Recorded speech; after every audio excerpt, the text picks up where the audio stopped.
1994 թվականին, երբ որ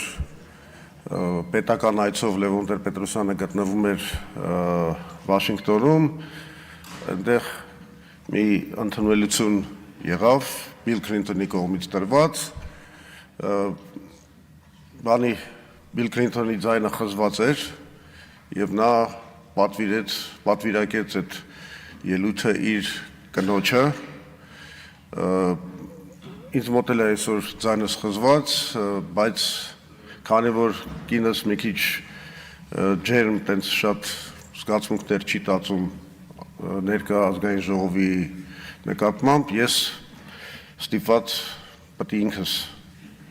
այս ելույթը ունենամ եւ մի անգամից կուզեի անել հետեւյալ հայտարարությունը, որևէ ավելորդ դատարկ խոսակցություններից զերծ մնալու,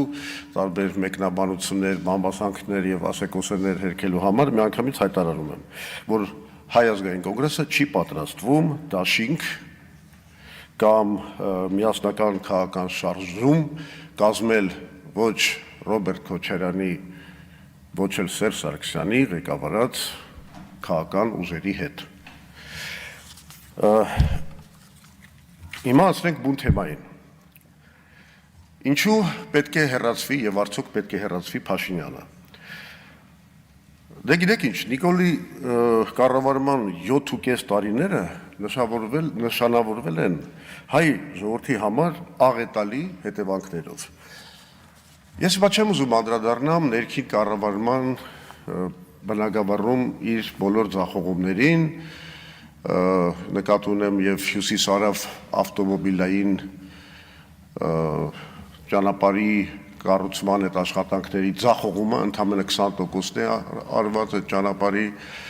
նկատի ունեմ բոլոր ամեն տեսակի բարեփոխումների ձախողումը, ինչպիսիք են օրինակի համար հռչակված ոնց էր անցումային արդարադատության ռեֆորմը, դատաիրավական ռեֆորմը, առողջապահական ռեֆորմը, հարկային ռեֆորմը, ամենուրեք ձախողում, այս համընդհանուր հայտարարագրման ռեֆորմը, ամենուրեք մենք ունենք ձախողումներ։ Ձախողվել է նաև Մարտի բեկի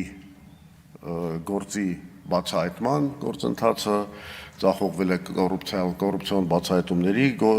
գործընթացը, էլ չեմ խոսում նրա մասին, որ մարդու իրավունքների եւ ժողովրդավարության այս բնագավառում մենք ունենք այս խայտառակ վիճակը, երբ այո ասում են կարող ես ընտրվել, բայց հետո մենք քեզ կամ կհեռացնենք, կամ քրեական գործ կառուցենք, կամ բանտ կնստացնենք, կամ էլ ուղղակի կսպանենք։ Ոչ, գլխավոր ձախողումները Փաշինյանի ներքին կառավարման բնագավառում չեն այնուամենայնիվ։ Նրա գլխավոր հանցանքը ժողովրդի առաջ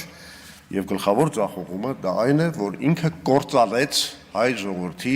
անվտանգության համակարգը։ Իր 7.5 տարվա կառավարման ժամանակ մենք Ադրբեջանի հետ ունեցել ենք 10 ռազմական բախում, որի հետևանքով կորցրել ենք 5000 մարդ, իսկ եւս մեկ հայոց աշխարհ Արցախը կրկնեց Բիթլիսի, Վանի, Էրզրումի, Կարսի ճակատագիրը։ Հիմա էլ վտանգը կախված է Սյունիքի վրա։ Կարելի է հարց տալ, որը իրենք միշտ տնում են, թե իսկ միթե Նիկոլ Փաշինյանն է պատասխանատու այս ամեն ինչի համար։ Եվ մենք ինչու ենք ասում, որ այնուամենայնիվ այս ամենը Նիկոլ Փաշինյանի, հենց Նիկոլ Փաշինյանի քաղաքականության հետևանքն է։ Շատ պարզ։ Նրանք մեր ժողովրդից պահպանում են մի կարևորագույն գաղտնիք, որը ամենալուրջ վկայությունն է իր գործած հանցանքների մասին։ Դա այն է, որ 2019 թվականին ապրիլին, իսկ հետո նաև հունիսին Նիկոլ Փաշինյանին Մինսկի խմբի համանախագահության կողմից կրկվեր լիակատար խաղաղություն, խաղաղարար զորքերով եւ այլն, իսկ Լեռնային Ղարաբաղի կարգավիճակի լուծման հարցը շահկապվում էր Քելբաջարի եւ Լաչինի ոչ միջանցքային մասի վերադարձի հետ։ Սա մի փայլուն լուծում էր իրականում, որովհետեւ դա նաեւ դրթելու էր Ադրբեջանին, եթե նա ուզում էր Քելբաջարը հետ ստանալ, գնալ կարևորագույն զիջումների Լեռնային Ղարաբաղի կարգավիճակի հարցում։ Հա կարող ենք քարվաճարել ասել, կարող ենք ավելի ինչ ասեմ, ապշեցուցիչ, ուղղակի տատվի հաշտություն Ադրբեջանի եւ երկխոսություն Թուրքիայի հետ։ Սա մեջբերում էր ուղղակի իր ելույթից։ Այսինքն ինչ է, թարգմանեմ մարդկային լեզվի։ Այս մարդը մեր ամբողջ ազգին ասում է, որ այո, Արցախը մի խոչընդոտ էր, որը ես պետք է վերացնեի, որ մենք կարողանայինք կնքեինք Ադրբեջանի հետ հաշտություն։ Եվ միայն այդ դեպքում կապահովեր մեր իրական անկախությունը։ Բայց արդյոք այդ անկախությունը ապահովեց։ Իրականում սա ասեմ Փաշինյանական հանճարեղ դիվանագիտության մի գյուտ է։ Սրանք բան ես ուսումնասիրելով մարդկային պատմությունը դիվանագիտության չեմ իմացել։ Ամեն ինչ տալ, ոչինչ ստանալ։ Ճանաչել Արցախը Ադրբեջանի կազմում, հանդուրժել նրա հայաթափումը, տալ Հայաստանի ստրատեգիական բարձունքները, հանդուրժել Բաքվի խոշտանգումները մեր գերիների նկատմամբ, լուծարել Մինսկի խումբը, ասում են Մինսկի խումբը ինչին էր մեզ պետք։ Մինսկի խումբը այն պլատֆորմ էր, որը թույլ էր տալիս պատերազմը չսանձազերծել։ Մինսկի խումբը հենց բանակցությունների հարթակն էր։ Իսկ Նիկոլ Փաշինյանը 2019 թվականին մերժեց անգամ բանակցություններ վարել Ադրբեջանի հետ։ Ինչը արդեն հենց հիմք դարավ նրան, որ միջազգային հանրությունը այլևս չէր կարող ճնշումներ գործադրել Ադրբեջանի վրա, որ նա չսկսի պատերազմը, որովհետև խաղաղության, խաղաղ բանակցությունների լեզուն մերժել էր հենց Նիկոլ Փաշինյանը։ Էլ ոնց կարող ես հրահրես կամ հայտարարես պատերազմ։ Այս մեղքը, այս հանցագործությունը Նիկոլի վրա է։ Եվ ինչ է անում այս ամեն ինչի հետևանքով Նիկոլ Փաշինյանը հիմա։ Հայաստանը սեղանի շուրջ ընթացող բանակցությունների մասնակից չէ այլևս։ Նա այդ սեղանին դրված ուտելիքի կարգավիճակի մեջ է հայտնվել, ինչպես Չեխոսլովակիան 1938 թվականին Մյունխենի կոնֆերանսում։ Փաշինյանը դարձել է Ադրբեջանի գործիքը, փորձում է Հայաստանից սարքել Ադրբեջանի վասալային պետություն, նրա ճնշման տակ փոխել սահմանադրությունը, կտրելով պետության կապը, մեր պետության կապը անկախության հռչակագրի հետ։ Նա ուզում է վերացնել մեր անվանական ինստիտուտները եւ խորհրդանիշները։ Այս իր պայքարը հայ առաքելական Սուրբ եկեղեցու դեմ։ Այդ ցանկությունը Արարատը հանել, Արարատի նշանը հանել մեր զինանշանից։ Իրական Հայաստանի գեղագիտական տեղորոշման այս զառանցանքը կամ 4-րդ հանրապետությունը, այս փաթեթավորման տակ ընդամենը կատարվում է հետևյալը։ Մեր ժողովրդի վզին նա ուզում է փաթաթել ադրբեջանահպատակ հայկական պետության մոդելը։ Ավարտելով Արցախը նա հիմա զբաղված է Հայաստանի անկախության ոչնչացմամբ։ Հիմա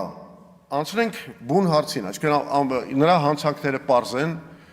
նա պետք է հեռացվի, այո, դա կարևորագույն նպատակ է։ Հարց, ինչու դա չի ստացվում։ Երևի ամենակարևոր հարցն է այսօր։ Բոլոր այս շարժումները եղան, բոլոր ճնշումները եղան, Բագրատ Սրբազանի, Գալստանյանի այդ շարժումը եղավ, տպավորիչ քանակով մարդիկ հավաքվեցին։ Ինչու այնուամենայնիվ չեղավ ոչ այս իշխանափոխությունը, ոչ չգիտեմ իմպիչմենտը եւ այլն եւ այլն։ Ինձ համար այդ հարցը պարզիցել պարզ է։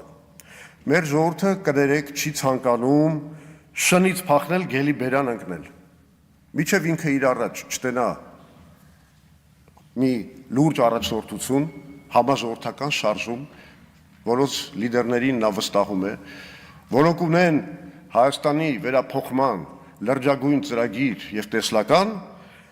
ժողովուրդը ոտքի չի կանգնելու Նիկոլ Փաշինյանի դեմ։ Այսինքն գլխավոր խնդիրը եւ բանալին հենց նման համաժողովրդական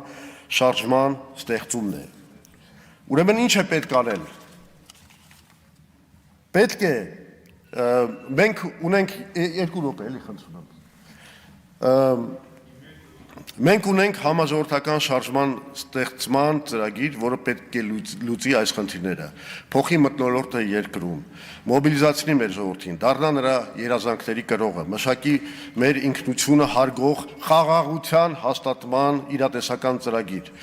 Քանի դեռ այն ստեղծված չի, ոչ մի խնդիր չի լուծի։ Իսկ երբ որ ստեղծվի, Նիկոլ Փաշինյանի հեռացման խնդիրը կդառնա լուծելի թե իմպիչմենտի, թե ընտրությունների միջոցով։ Եվ